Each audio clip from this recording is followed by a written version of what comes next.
So karon gabi na mga kaigsunan, aduna ko'y pangutana nga gusto na ko i-raise before we start this program. Nga which would actually mo cater sa dito sa atong main theme nga nagahisgot may tungod sa misunderstood. So let me ask you this question. Kung ikaw nakabati og kasuko, okay? Or kahadlok ba? Or kanang mga pagduwa-duwa sa imong panghuna-huna. Kani bang imong mga kauban, mga kaigsuunan, ila ba gayud nasabtan ang imong gibati? Did others understand your feelings? Or probably, or basin, ila lamang nasabtan ang imong gisulti o ang sentence nga imong gigamit, pinaagi sa imong pagsulti. Aduna ko'y usak ka sugilanon nga maka somewhat relate dinhi sa atong pagahisgutan, mga pinalangga. Aduna ko'y classmate kaniadto sa Mountain View College. Ako ni siyang ila nga usa sa akong mga suod nga higala. Nagkuyog mi sa Mountain View College sa mga pipila ka tuig. Aduna ko'y samtang kami nagkuyog-kuyog mga kaigsunan, na ako'y napansin nga matag mugawas mi sa matag Sabado, nga makakuyog siya namo, og matagaan siya bahin nga mo hatag sa iyang testimony, or bisan pa sa pagwali, mga kaigsunan, dili yun niya nga kanang mastap or malikayan, nga makahilak yun siya mga kaigsunan. At first, murag nasabtan ra namo ang iyang gibati, ug ang iyang mga luha nga ning tulo sa iyang mata. Pero samtang naglabay ng mga pipila ka adlaw, simana, bulan o tuig mga higala ko, among naobserbahan nga murag, magsige hapon siya og hilak bisan dili sa pulpito mga kaigsunan. Bisan amo siyang maistorya sa dormitory or bisan pa sa among mga kauban sa barkada, dili gyud malikayan nga makahilak gyud siya. So gibansag ni siya nga hilakunon nga estudyante dito sa theology department. So ato na nag-create ni og medyo lahi nga pagsabot sa iyang kinabuhi tungod sa among nakita niya. Later on, sa among kalibog ba, nakauna-una mi nga murag na OA na po di siyang classmate, murag na overacting ba kay murag. Maghalos magsige na gud po og balik-balik og mura siya kasubo, usahay mukalitrag kawala sa klase, usahay mukatawa, unya sunod mukalitrag kahilom, usahay di maglisod may istorya niya mga kaigsunan. So that was the cause of our misunderstanding sa aning tawhana. Until such time that we were informed, kaniday siya, nagdako di ay wala gyud siya naka-experiensya o kanang gugma bitaw, kanang presence, loving presence sa usa ka ginikanan, labi na sa usa ka mother o usa ka amahan. And I was told nga nagdako ni siya mga kaigsuunan sa igsuon daw sa iyang lulo. So dito gyud siya nagdako og actually wa gyud ni siya nakakita sa iyang biological father. And one time daw, samtang siya niabot na sa edad nga 7 or 7 years old, giingnan daw siya sa igsoon siyang lulo nga mo'y nagpadako niya. From siguro sa, I don't know what year, until he reaches 7 years old. Gibutyag kaniya o nagingon kaniya makaigsunan nga dili daw siya actually tinuod nga ilang anak. Samtang iya ka nang nadunggan mga kaigsuunan, pertigyon ka, bugat sa iyang gibati. Nga daw dili niya masabtan nga for all the while, iyang ginauna nga katong nag-aruga o nag-alima sa iya, mao na to ayang tinuod nga ginikanan. Unya bininyo, unsay natabo siyang kinabuhi, ani day ni siya. Hinglayas siya sa ilang balay, sa ilang puluyanan, og adto daw siya sa Manila, ni baligya og balot, og unsa na lang iyang pwede nga mabaligya sa uban nga mga kalye dito sa Manila, mga kaigsunan, just to get away from this kanang gikonsider niya nga horrific experience. Until such time nga nakabalik siya sa high school, adunay Adventist nga teacher nga ni-adapt kaniya ug nag-welcome kaniya didto sa ilang puloy-anan. Abi ninyo mga kaigsunan, kaning akong gisgutan nga tawhana, nga hilakunon kaniadto, walay lain kundi si Pastor Max Dante Obos. Mao ni siya ang atong bago karon nga Executive Secretary sa Southwestern Philippine Union Conference, pero karon di naman ni siya hilakunon. Kaya siguro Executive Secretary naman. So, but before, amo siyang na-misunderstood.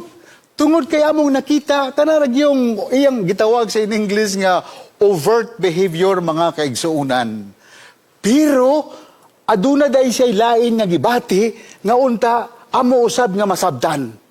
So that was the cause of what we so-called being misunderstood.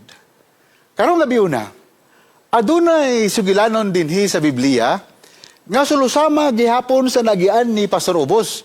Pero medyo nalagi ni siya pagkakomplikado mga kaigsuunan. Dito gyapon sa topiko or theme nga atong gisgutan, may tungod sa kanang misunderstood. Alright. Kanang daw dili nato masabtan ba? Na dili ta ka makasabot niya tungod sa atong nakita or sa iyang gipakita kanato. So kani nga mga tawhana, kung ikaw man ing ani ang mong giagian, kani nga mensahe mga kaigsunan alang kanimo. Atong lantahon nga kaning sugilanon nga makita nato dinhi sa Book of Job. Okay. Kaning Book of Job ingon sila mga kaigsunan, gidescribe ni siya nga bilang usa sa mga greatest of all the people of the East. Grabe gyud. Kay kani siya nagsuggest nga, of course, they lived in material abundance. Daghan kayo nga mga kabtangan, ilang mga binuhi nga mga animals, mga servants, hilabihan kadaghan kayo mga kaigsunan. And not only that, sa ilang propiedad, sa ilang household, apan, daghan sila og mga anak. Aduna sila napulo ka mga anak, mga kaigsunan.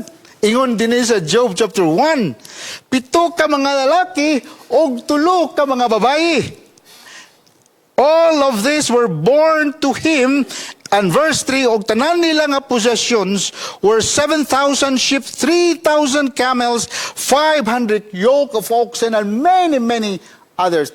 Hilabyan gud kadaghan mga kaigsunan. So dili ni ordinaryo nga tao. So bisan pa sa kung imong kini pagabasahon, imong mahimatikdan nga dili ni ordinaryo nga family. Not only that, nga they are wealthy, considered nga pamilya mga kaigsunan, but at the same time, the way nga gi-express din sa narrative sa Job chapter 1, usa kini ka malipayon nga pamilya mga higala ko. So, happy, wealthy, grabe gyud unsa pa man nga mga adjectives nga pwede nimo ma-describe nila. So, you can see that in the picture.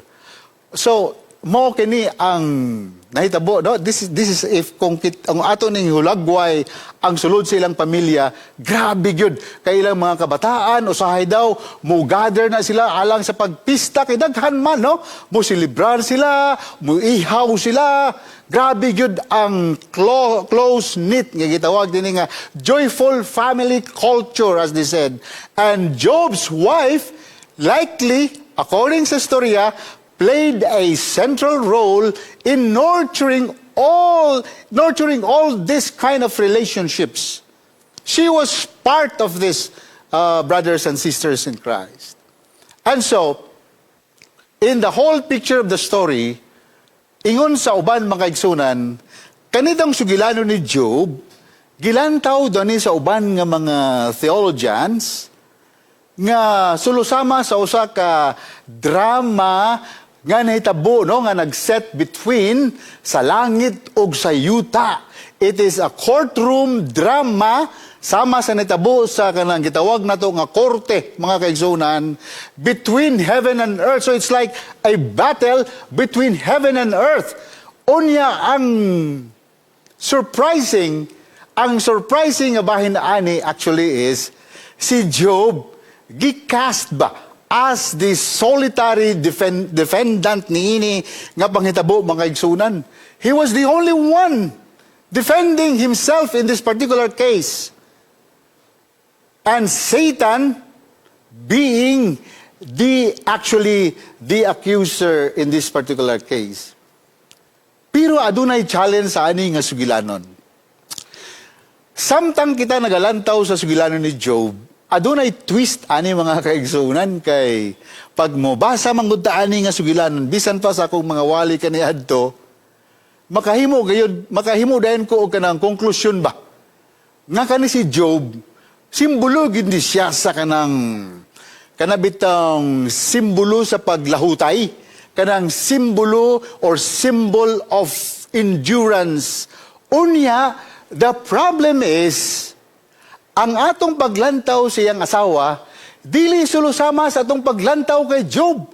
The way we look at his wife is actually totally the opposite sa atong paglantaw sa iyang asawa. In fact, looking into what happened here, ladies and gentlemen and brothers and sisters in Christ, atong usahay nga ibutang ang iyang asawa or inadvertently turn his wife into a kanang unjust, kanang dili makatarunganon nga moral scapegoat mga kaigsuunan. So all we can see, we glorify Job, pero ang iyang asawa atong nabutang sa sitwasyon nga gitawag nato nga unjust moral scapegoat. And so, atong pagalantawon kung unsa ang naitabo dinhi makaigsunan, unsay basis sa atong pag-misunderstand nga nakadala kanato sa pag-misunderstood sa kapika sa kinabuhi ni Job in this particular story. Unsa yang giingon dinhi makaigsunan, very heavy ni siya nga panultion og dinhita nakahimo nga paghimo sa konklusyon nga nakaingon ta nga kani gyud ang iyang asawa quite the opposite gyud sa iyang husband. She is considered to be as the unjust kanabitang moral scapegoat in this story. So, unsa may giingon sa iyang wife, looking into what happened to Job, dili nato ni elaborate mga kaigsunan, sa gitugutan sa Ginoo ang panulay, nga mo tempt or mo testing sa pagtuo ni Job by giving him sa usa ka daw dili may spelling, daw dili mahisabtan, dili gayud lisod kayo sabton mga kaigsunan, ang kasakit nga ilang giatubang in this particular time. Looking at Job, mga kaigsunan, niingon ang iyang asawa, curse God and die. Ingon sa uban, kani daw nga statement kaning curse God and die, nag-represent daw ni siya sa atong gitawag nga the category of error. Nga naman makaigsunan, ang ato manggod pag-evaluate sa kaning moment of trauma, kay mo gani usahay nga wala nato nakitan tungod sa mga panghitabo nga nitabo silang pamilya makaigsunan, hingagi ang iyang asawa sa atong gitawag nga the moment of trauma, as if it were a formal statement of belief. Atong huna-huna nga when she said this, mura ni siya kanang statement of a religious belief nga nakaingon ta nga kung ngano man nga nabungat man ni sa asawa ni Job, mga kaigsunan. In times of profound loss, kawadon or kapildihan silang kinabuhi, ingon ang usa ka magsusulat, speech tends to be less about asserting, kaning gitawag nila nga about asserting beliefs. So kanang naaday tayo masulti tungod kay nag-agita o kanang trauma makaigsunan, dili day makasaligan ang mabungat sa ato nga bibig. Napoy video din nga illustrate, ipakita sa inyo ha, para kanang ato bitaw nga ma-relate ba, atong mahikitan kung unsa jud kabugat ning giagian ni Job o kung nganong nabungat ni sa iyang pinalangga nga asawa. Kay grabe yun ni iyang pagpalangga kay Job makaigsunan. Nami short lang yun nga video, nga among ipalagawas din nga bago ra gyud ni nahimo ang naghimo ani, gigamit ang usa ka tool sa AI, si Gerard Angaw. Sa atong lantawon makaigsunan, para ma-relate nato ang kasuko, ang expression, ug mabutang jud nato sa iyang tilan makaigsunan kung what really prompted her to say such statement makaigsunan. Atong lantawon, just 8 seconds or probably 8 or more seconds. Let's watch this makaigsunan. Then we'll go back to the main message. Curse God and die! End this pain!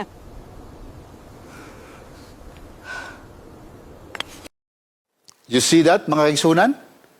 So, dili ni siya curse God and die nga basta in a softer tone. Grabe yun nga ang pagpagawa sa iyang kasuko, paggamit sa curse, mga kaigsunan, kaniyang maingon magugang nga curse God, makategorize magod ni siya sa lain nga butang. Kay sa tanan nga butang for example, makaagita og kalisod sa atong kinabuhi, of all things, maunta ning dapat nga butang nga dapat dili nato malitok makaigsunan. Cursing God in the midst of suffering and pain. But she said this with all her honesty. And she said, curse God, talking to Job, curse God and actually die. Mura bitaw, Job, daw dili naman ni ordinaryo ang imong giagian karon. Daw dili naman ni siya kanang naka-align sa imong gituhuan. Daw dili naman ni siya nakasubay sa pagtuo nga mao'y nakapalig-o nimo kaniadto sa mga panalangin nga imong nabatnan sa Ginoo. I think Job looking at you, better for you to curse God, o siguro, mas maayo na lang nga mamatay kaysa mag-antos sa kasakit. Nay, usak magsusulat mga kaigsunan, nag-ingon siya nga to suffer isn't just about bearing pain, but it is also about witnessing the disintegration of meaning unfold before our eyes.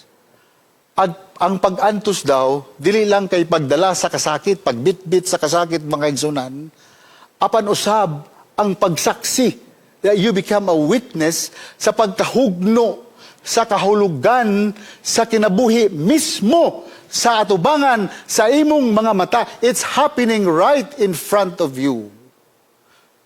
So it isn't just about bearing pain, mga kaigsunan, but it is also witnessing the disintegration of meaning unfold before your eyes or our eyes.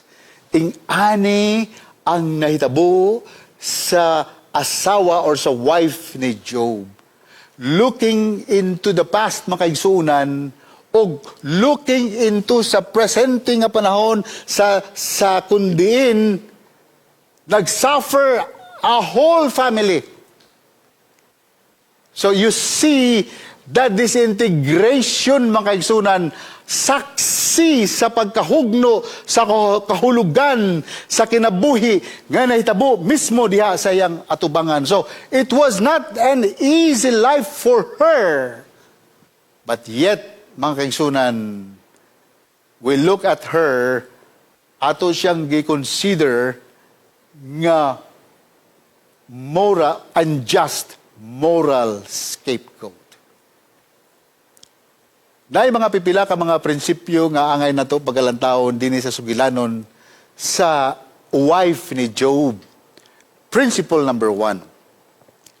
Ingon sila, suffering daw can cloud judgment but does not remove human dignity. Unsa na to? Ang kasakit usahay mahimong makapalibog sa atong pagsabot sa husto ug sayop, right and wrong. Apan, dili kini makapaminos sa kinaiyang bili sa usa ka tawo. You see that one? Mahimo kitang witness mga panghitabo nga daw, everything collapse, no? Before our eyes, mga igsunan. So, but then, usahay makalitok tag mga pinulungan nga medyo, mamisjudge ta sa uban. But, looking into sa trauma nga atong giagian, ingon sa atong nabasa mga igsunan, actually does not remove human dignity in this particular case. Tanawa ang sitwasyon, mga igsunan. Let me share with you the situation para inyo kining mahikitaan gyud, para ma-explain nato and hopefully ato gyud kining makita sa lapad-lapad nga pag tan-aw, mga igsunan. Na gitawag nato nga situational extremity, kanang hilabihan gyud ka extreme ba nga sitwasyon. Imagine ha, unsa ni siyang situational extremity. Number 1, kanang pagkawala sa iyang napulo ka mga anak. Dili na sa yun, mga kaigsunan. Labi na gyud sa bahin sa usa ka asawa. Imagine, imo ning give birth, napulo ka buok. Dili na basta-basta. Unya, wala ra may hospital kaniadto. I will explain that to you later on. Kay nara ba ko gi-research, mga kaigsunan, kung giunsa daw pag give birth sa usa ka mother sa Old Testament times. Unya, dili lamang the loss of 10 children, kanang the eradication of wealth, mga kaigsunan, or the suffering of a spouse enduring severe pain. All of this come together. It's happening, and they're all happening right before the eyes of her wife, Job's wife, ladies and gentlemen. This is what we so call the situational extremity. Dili sayon. Usahay makadala ka nato sa paglitok sa mga pulo nga daw wala kay nato nahuna-hunaan pag-ayo, mga kaigsunan, and it would lead others to misunderstand us. And in this case, in most cases, mga kaigsunan, they said that the wife of Job is the most misunderstood person in the Bible, or one of the most misunderstood persons or Bible characters. Nay, kanabitaw, gi-research na ako ni siya gamay, mga kaigsunan, how childbirth generally happened in Old Testament times. Of course, wala may hospital. So kung naay mga anak nga inahan, then of course, dito na mahitabo sa ilang puluyanan. Mao na siya ang senaryo.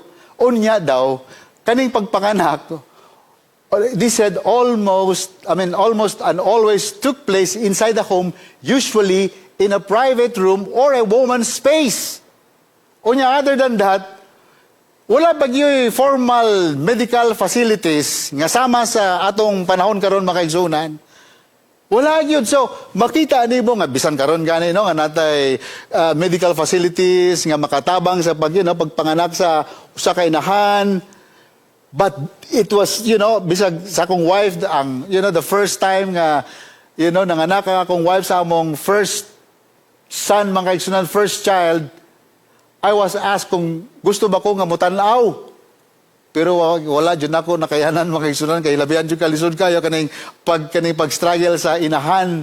Aron lang yun siya makapagawa sa the child inside her womb, and it was not so easy. Unya, ang problema ani, mga kaigsunan, wala ba gyud medical facilities, and the birth was considered a family and community event. It's not a clinical one. Walay doktor, mga kaigsunan, nga nagasubay actually ni unya, ang nag-assist lang ani ang midwives, mga kaigsunan. And women, they said, rarely gave birth alone, and they were helped by what we so-called the midwives during those days. Sometimes, ang ilang relatives, muadto didto nga mga kababainhan o mga trusted women in community, ingana ang pagpanganak ni adto, mga kaigsunan, dili gyud siya sayon kaayo, unya kanipag yun. Ang pagpanganak di ay ang posisyon sa inahan lahi kay sa gihimo karon. Ang ila ding ginahimo is ang ginahimo sa inahan, okay, before nga mag-give birth siya makaisunan, mulingkod siya or mo squat ing ana kalisod aron ang bata makagawa sa iyang womb. Ing ani, akong gipicturan din or mulay flat siya sa back sa usa ka babae nga naadiha sa iyang puloy-anan. This is how difficult really is. And when you have 10 children, mga kaigsunan, and you went through this kind of ordeal, grabe yun nga trauma, nga nakita ni mo happening before your eyes, nga nawala, nga matay kining napulo ni mong kapinalangga ang anak, nga ikaw yun ang nagpadako nini, ikaw ang nagmatuto nini, ikaw ang nagpakao nini, ikaw ang nagbantay nini, mga kaigsunan. And now, right before your eyes, they were all gone, 10 children. Imagine yourself, inahan ka makaigsunan, og nahunaw na ani mo ang kasakit ng imong giagian sa pagpanganak nining napulo ka mga anak. So you see what led Job's wife to say to Job, Job, curse God and die. That is the context mga kaigsunan. Ingani mga panghitabo, no? Sa atong kinabuhi usahay, mawadaan tagpuloy-anan, ma-stress ta, tungod sa buluhaton nga nagpatong-patong, you know. But naay theory nga gitawag, dini nga akong introduce kaninyo. Gitawag ni siya, research na ako ni siya, kaning gitawag nga grief theory models. Gisulat ni siya usa ka psychologist nga gipanganlan nga si Elizabeth Kubler-Ross, mga kaigsunan. Ingon sa sugilanon, looking into the context of Job's wife, di ba, she lost 10 children at once, producing, kani siya nga pagkawala siyang napulo ka mga anak, nag-produce daw ni siya mga kaigsunan o kining gitawag nato nga traumatic grief, mga kaigsunan. Meaning, kung niagid ako kining gitawag nato nga traumatic grief, ano yung mga importante kayo nga dapat atong paglantawon. Number 1 daw, ang kahulugan sa kinabuhi. Nga imong gi-enjoy kaniadto, mag-collapse daw ni mga kaigsunan.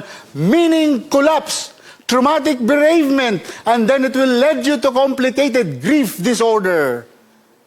According to that study. So, it will now lead you to loss of spiritual coherence.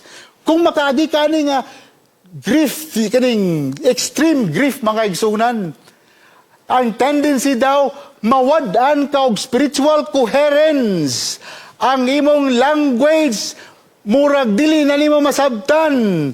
Unya, usahay pod, masuko ka sa Ginoo or sa mga panghitabo. This is what we so called the grief theory. Ug mao ni ang nahitabo sa asawa ni Job, mga kaigsunan. It was no easy sa iyang kinabuhi having this kind of experience. And so, ingon sa aning teorya, mga higala kog mga kapaglaom, words spoken, watch out kani daw mga pinulungan nga atong ginalitok, under extreme distress, are often classified as state-dependent expressions. So daw, state-dependent expressions. Nagadepende sa kabugaton nga imong giatubang. Nakadepende sa imong kahimtang right at that very moment. Not stable belief statements, mga kaigsunan. Meaning to say, it does not really speak of who you really are. Wala na siya nagapaila kung kinsa ka. Does not actually bring stable belief statements according to this theory, according to the psychologist by the name of Leon Festinger. He wrote something like this in 1950s. That's what he said. So, ing aning may tabo sa tudang brain, makaigsunan, malibog ta, mag-complicate ang atong brain, ang atong pagsabot sa mga panghitabo, ang paghatag nato og judgment, ang paglantaw nato sa right and wrong, affected kaayo mga kaigsunan. This is actually the experience sa asawa or sa kapika sa kinabuhi ni Job, mga higala ko.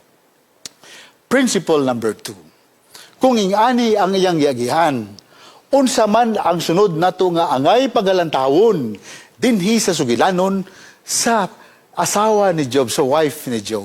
So let's take a look at principle number 2. He said that compassion should be applied, okay, not to kanang make judgment nga makahatod ka nato alang sa pagkanabitong sa dili sakto nga pagsabot niya mga igsunan. In short, misunderstand her. Just like what happened to the wife of Job. Many of us have misunderstood her. In fact, in my sermon before, many times, I actually misjudged the wife of Job. But in this case, the principle number 2 will bring us to a lighter view of her account. Ingon din compassion as a way to approach moral decisions. You know, kanang ingon ni asawa ni Job nga curse God and die. Ingon sa uban daw, ingon sa mga, you know, if we apply katong, you know, sa sinulat sa mga psychologists, makaigsunan nga nagahimo sa pag-study relating to trauma and grief. Ingon sila kung ato daw ng pagabasahon kanang gi-express sa wife ni Job, that is not a case of rebellion. Grabe mo, no? Takto pod. Kay state dependent manggod siya nga panghitabo makaigsoon. Depende lang ba sa unsay sa kanang panghitabo at that very very moment.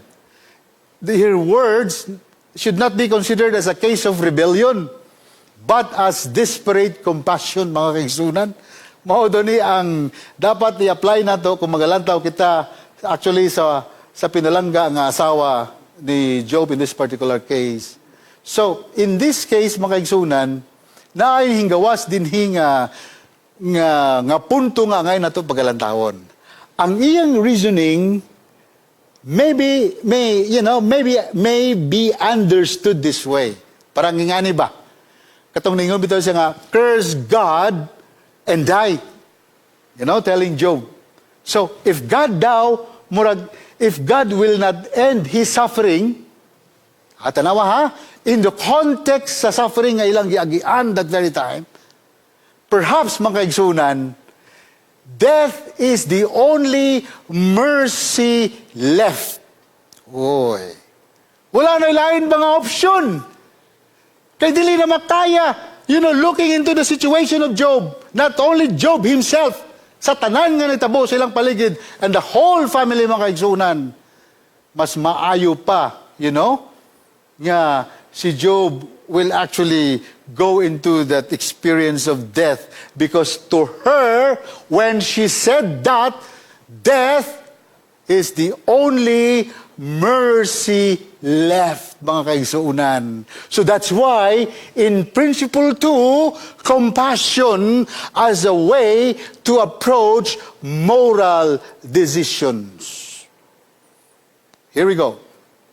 Ingon sa usa ka magsusulat makaigsunan, she is also a psychologist. It's there, no? That's the source sa akong statement. Ingon din sa iyang statement. Hingsuporta siya dito sa sitwasyon sa wife ni Job. Ingon siya, if God would not put an end to his pain, okay? Looking into exactly the way how the wife felt about herself, maybe, tingali, death is the only kindness that remains. Sayo ba una-una siya makisunan? But this is not mercy killing at all. But para bang makauna-una, baka nga, grabe nga pang-antos ni Murag, dili naman ni deserving kay Job. Grabe ba? Grabe nga pagka-multiply sa pain and suffering. Siguro, mas maayo na lang nga makapsan na lang siya or mawadaan sa kinabuhi. O siguro, ialaw na lang uta sa Ginoo na makapsan siya sa kinabuhi para dili na siya muantos pa og samot. In this case, mga kaigsunan, she is not choosing evil. She is trying to minimize, they said, the unbearable pain in a world where no good option remains. That's why they said sa aning nga konteksto, kanidaw nga sitwasyon makaigsunan, this places her, nahimutang kining asawa ni Job, actually, closer to Job himself than to Satan, mga kaigsunan. When she said this, mga kaigsunan, let me say this again, places her closer to Job than to Satan.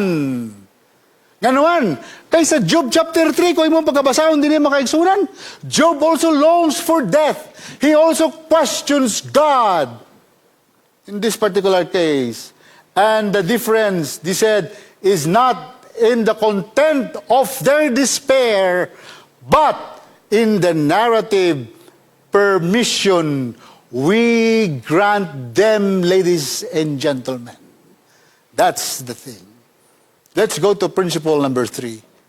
Kaning gendered weight of spiritual heroism. Usahay natay challenge ni kay murag pag mabasa nita usay og Bible ay mga panghitabo nga mga sayop nga nahimo sa kababainhan, ay it's easy for us to render judgment nga makaingunta kanigyod si example si Delilah, no? Si Queen Jezebel, grabe gyud dili sama ani nga karakter and so on and so forth. So sometimes natay tendency mga kaigsunan nga natay gender bias when we actually look into what we so-called kanang mangita ta sa atong gitawag kanang muway bata sa atong spiritual heroism, mangita bata kanang character nga angay nato pag-admiron. But take a look at this one, mga kaigsunan. This is the case. Bias, this is the bias. According to the Sigma of Mental Illness, a review of literature, the reference is right there. We often celebrate the strength of men while overlooking the struggles and sadness that women face. In this case, yes, many times we misunderstood the wife of Job by simply declaring to him, curse God and die. And because of this, according to that study, we often celebrate, oh, the strength of men. Oy, lahi gini si Job sa iyang asawa. Kani gini iyang asawa, di malas kayong dako kang Job. Nga unta, wala na lang niya itong gibungat sa iyang bibig, mga kaigsunan. Iyan na lang unta, alagaran o gipangga niya si Job, o giatiman si Job.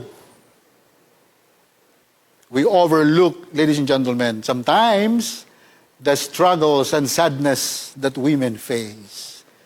Yan, italaw na ganun mga kaigsunan. When we look at Job, din sa Job, sa libro ni Job, ang kasagaran ginato ma-declare, oy, pero si Job, no? Despite sa kabugaton, although nag-wish po siya nga unta mamatay siya, pero wajud siya ni buhi sa Ginoo, which is very good mga kaigsunan. Unya, mingon din na kay Job nga, oy, referring to Job, Job is an open and sincere dialogue with God. Ang iyang conversation with God, bisan at times nga, murag iyang i-blame ang Ginoo, but it was considered to be as an open and sincere dialogue with God. But, when we look at the wife of Job, lahi na po siya nga sugilanan makaigsunan. It's no longer the same as the way we think of Job in the way sa iyang pakigsulti or sa iyang pag-converse with God. And then we say to the wife, evil betrayal. You see, sometimes we make such kind of misunderstanding between the two. We often allow spiritual heroes to be complex, but reduce supporting characters, especially women makaigsunan, to moral symbols. Eve, the temptress, Delilah, the traitor, Jezebel, the villain.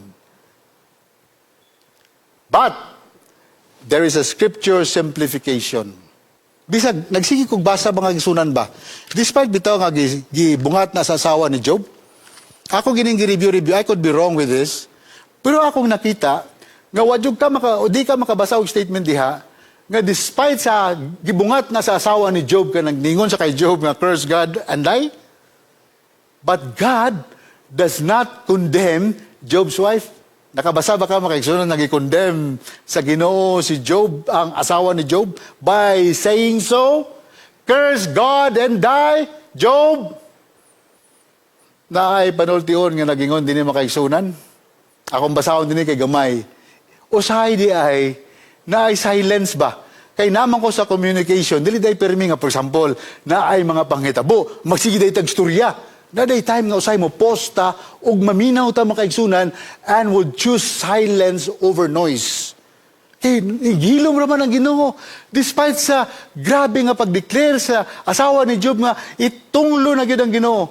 Ug mas maay pa nga mamatay si Job. There's a principle that says, makaigsunan, silence is the language of God, right here, because there is no statement of condemnation dito sa asawa ni Job. There was silence. Even nga gisulti na siyang wife, makaigsunan. Silence is the language of God. All else is poor translation. Kaya kung, I don't know, kaya for example lang, gisulti to sa asawa ni Job. Tapos, gibalusan right away sa Ginoo. Do you think masabtan din siyang asawa? I don't think so.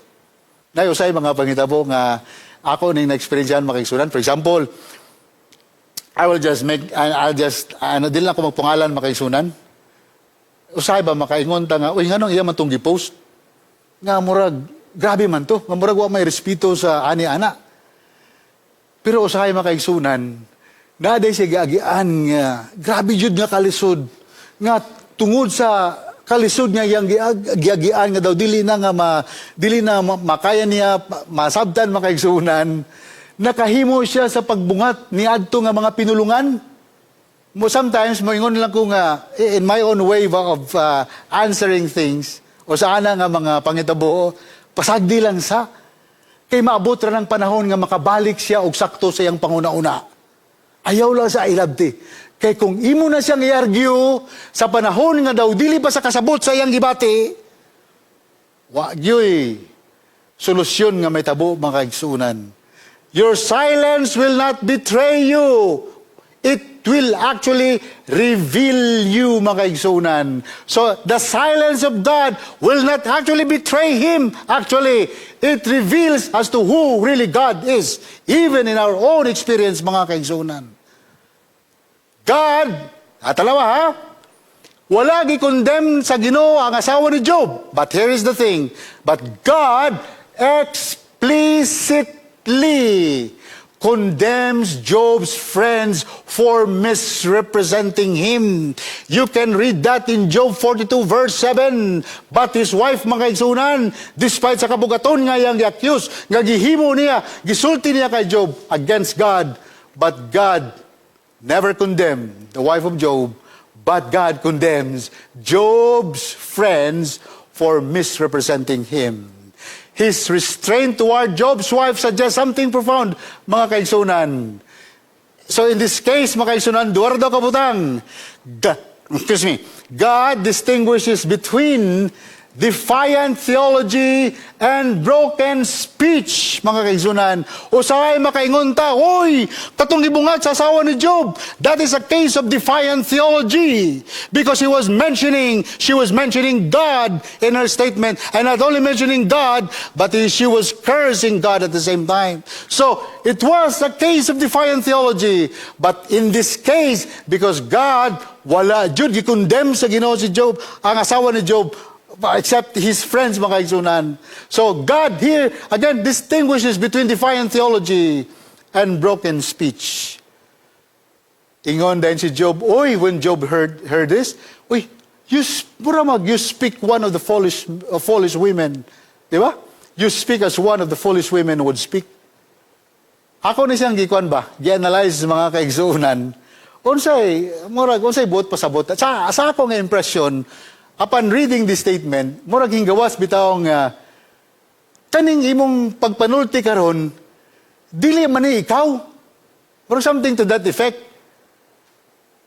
Parang this grief is making you sound unlike yourself. This is not you. So, muna ibot pasabot sa, you speak as one of the foolish men would speak. What does this mean? When Job actually said this to his wife, iyang nakita ang iyang asawa, not as an adversary, mga kaigsunan. Kaya iya laging gisultihan nga, dili man ikaw, dili man ang mao ang imong mga panultiun kaniadto. So this is not you. You sound unlike yourself, but as a wounded partner. You sound as a wounded partner. So in this case, mga kaigsunan, Job does not weaponize theology against her pain, mga kaigsunan. Let me say this again.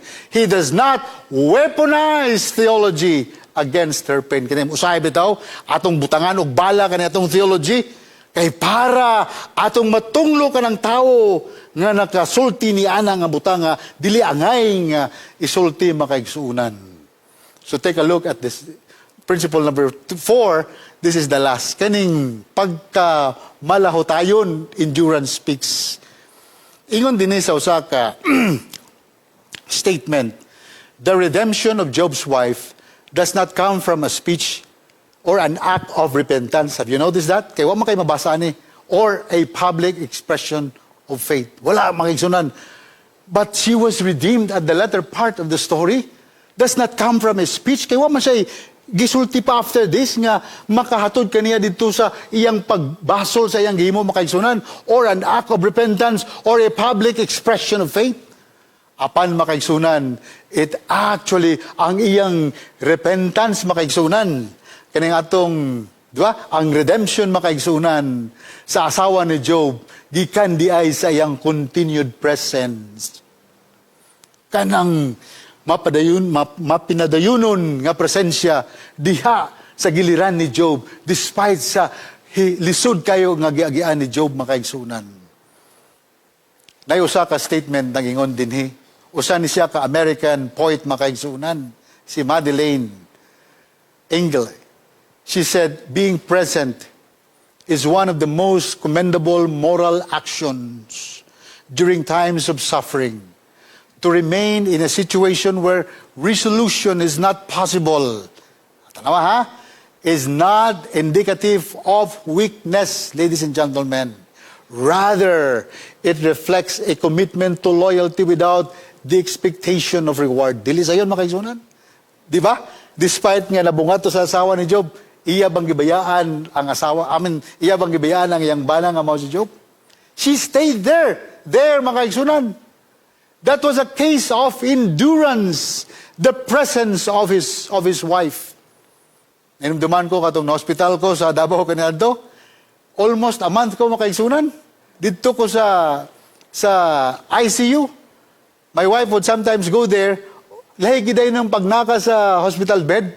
Ako yung gihangyo ang nurse na kung pwede, mo stay dito ang akong asawa, just to stay there, makaigsunan kay, para sa kuha, it's a comfort ba, nga makita ni mong imong asawa, nga na dito si mong kiliran, pero wag ito sugot ang nurse, makaigsunan kay, na ay oras nga imong bantayan. That is what the statement is all about. To remain in a situation where resolution is not possible, in this case, is not indicative of weakness, makaigsunan. That's why being present is one of the most commendable moral actions during times of suffering. 3 things, makaigsunan, ang gihimo ni Job sa iyang asawa. Number 1, she remains in place, despite nga iya ito nasulti. Number 2, she does not leave. Wagin siya ni Hawa, makaigsunan, dito sa kiliran ni Job. She does not, this is the third one, she does not pursue a different life without Job, makaigsunan. That is the message. That is the wife of Job, ladies and gentlemen. That's why they said, if Job represents faith that refuses to let go of God, di ba?